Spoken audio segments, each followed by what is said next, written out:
In Kalamazoo County, a year after Comstock Township shut down a family farm over the way that they were using their barn, the farm's owners are suing the township and some township leaders in federal court. News 8's David Horak first covered this story. He now has an update for us tonight.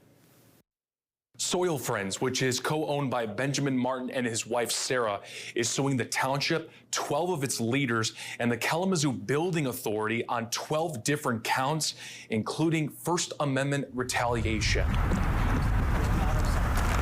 The 60-page filing starts with the township's issue with the business's use of its barn.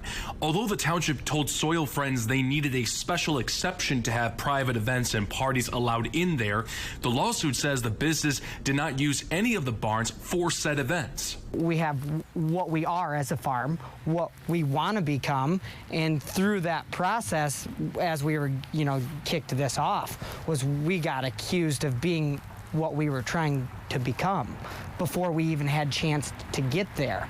Instead, Soil Friends used the barn as a farm market and for cider tastings, which their lawsuit claims they were licensed by the state to do.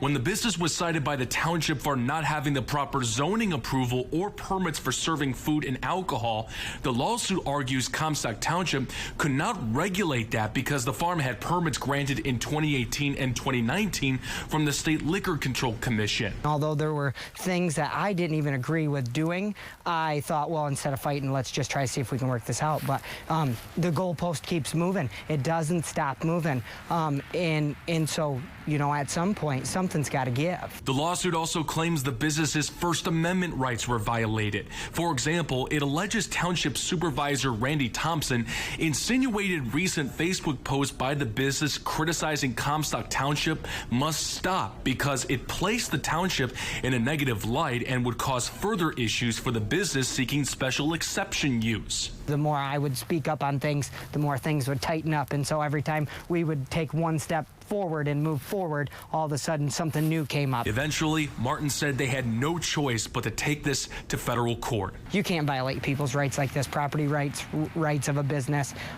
no due process throughout this whole time. You just can't do that to people. The Martins and their attorney are asking the court for compensation from damages, including lost profits. No word yet on when the first hearing for this case is. We reached out to a Comstock Township spokesman who told me they cannot comment at this time. We're in our Kalamazoo studio. David Horak, News 8.